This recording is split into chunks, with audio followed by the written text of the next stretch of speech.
Pantai Karang Taraje Sawarna memiliki landscape yang luar biasa indah sekali dan juga memiliki fenomena alam yang unik.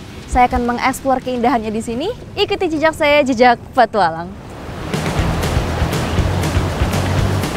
Hempasan air yang tertahan batuan karang menciptakan cipratan yang memutih. Dari kejauhan, nampak seperti tirai yang melindungi daratan Sawarna.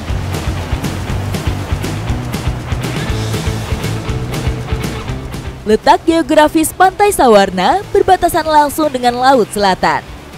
Disanggah oleh batuan karang yang membentang, di mana berbagai biota laut hidup dan berkembang. Salah satunya lobster.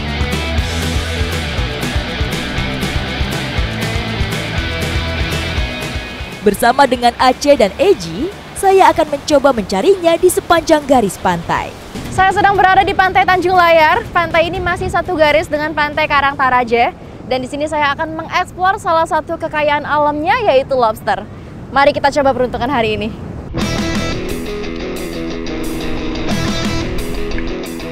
Lobster hidup di kedalaman 1 hingga 2 meter.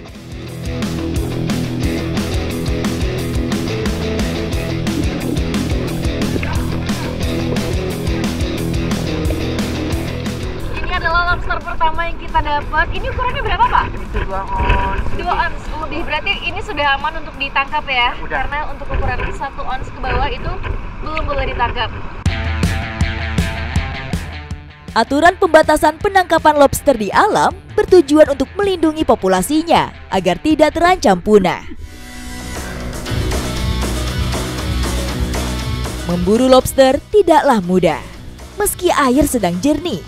Karena dia pandai bersembunyi dan berkamuflase. Selain itu, pergerakan saya juga semakin melambat karena banyak bulu babi.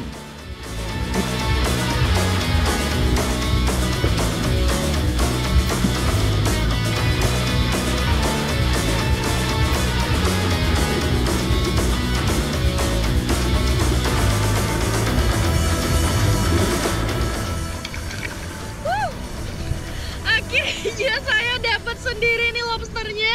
Ini ukurannya sekitar 3 ons, jadi sudah aman untuk kita tangkap. Pak, ini diamankan dulu, Pak.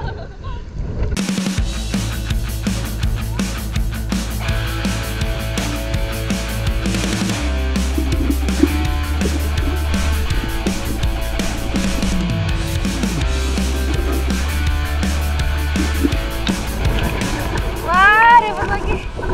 Oh, ini betina, Pak. Ternyata kita dapat lagi lobster yang betina, ada telurnya. Dan lobster betina ini harus dirilis atau dilepaskan supaya mereka tetap bisa berkembang biak. Lobster dapat menghasilkan 460.000 telur dalam sekali bertelur. Tetapi hanya 2 ekor dari 1.000 telur yang dapat bertahan hidup hingga dewasa. Ini dapat lagi, Pak. Wah, gede banget, Pak. Wah. Kali ini kita beruntung karena dapatnya lumayan besar. Ini berapa ukurannya, Pak? Ini sekitar ada 4 on nih. 4 ons. Ini jantan apa betina, Pak? Ini jantan ini. Cara ngeliatnya gimana? Ini kalau jantan ini kukunya 1 nih. Kalau betina? Kalau betina ini kukunya sekitar ada 3. Ukuran tubuh lobster jantan lebih besar dibandingkan lobster betina. Ada 2 jenis lobster yang kita dapat hari ini. Ada yang lobster hitam dan juga yang merah. Terlihat dari perbedaan warnanya. Yang satu lebih gelap, yang satu lagi agak kayak oranye gitu. Beberapa jenis lobster hidup di perairan Indonesia. Kebanyakan adalah jenis lobster pasir yang berwarna agak gelap dan lobster mutiara yang bercorak biru kehijauan. Lobster mutiara biasanya berharga lebih mahal karena mempunyai daging yang lebih tebal.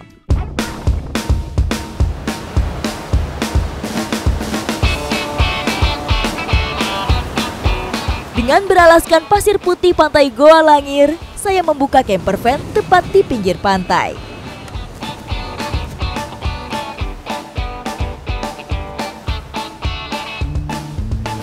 Sambil menikmati suasana sore, kita akan memasak lobster yang baru saja kita tangkap.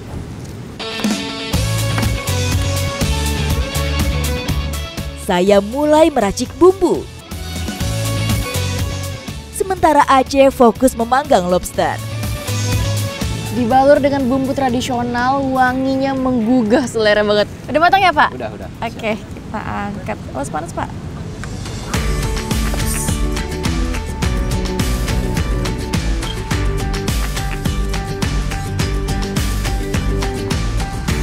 Enak, Pak. Rasa lezat santapan malam ini tidak hanya karena yang dimakan adalah sajian istimewa, tapi juga karena hasil tangkapan sendiri.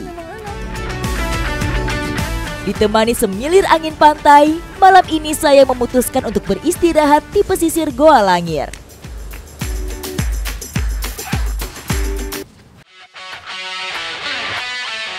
Dengan bentang alam yang beragam, Tanah Banten menawarkan berbagai petualangan seru. Salah satunya yang ada di Pantai Anyer.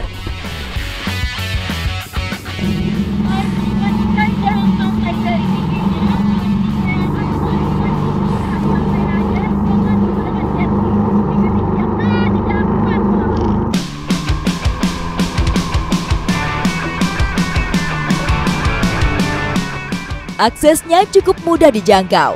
Pantai ini memiliki arena bermain air yang cukup beragam.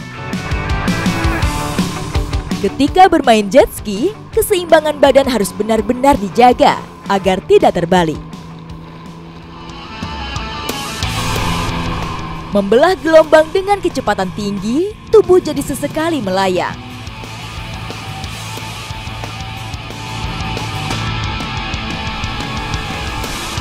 Setelah bermain dengan kecepatan, kini saatnya saya mencoba permainan lain yang tidak kalah seru.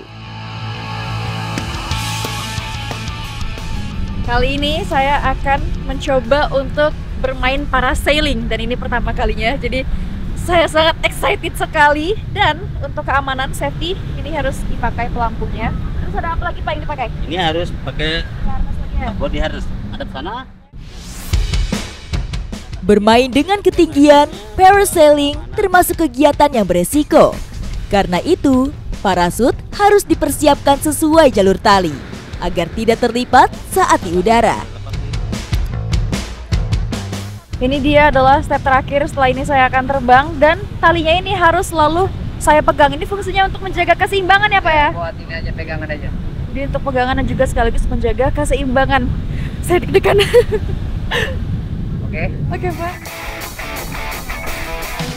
Saat take off, saya harus berpegangan erat pada tali agar bisa mengikuti arah tarikan. Ditarik dengan kecepatan yang tinggi, parasut pun mengembang dan melayang. Rasanya deg-degan banget waktu menaik dan harus dibantu dengan pelari dulu. Tapi setelah sampai di atas ini rasanya sangat-sangat menenangkan banget. Saat di udara, arah dan ketinggian parasut dikendalikan oleh laju speedboat. Saya cukup berpegangan saja pada tali. Ini kayaknya ada di ketinggian sekitar 20 meter atau mungkin lebih dan wow, saya bisa ngelihat keseluruhan Pantai Anyer dari sini. Cantik sekali. Dengan latar belakang sunset yang menawan, saya bisa melihat setiap sudut pantai sambil merekam keindahannya dalam ingatan. Keindahan Banten memang tidak ada habisnya. Mulai dari keindahan pemandangannya sampai dengan pengalaman experience-nya semuanya luar biasa. Ikuti jejak saya, jejak petualang.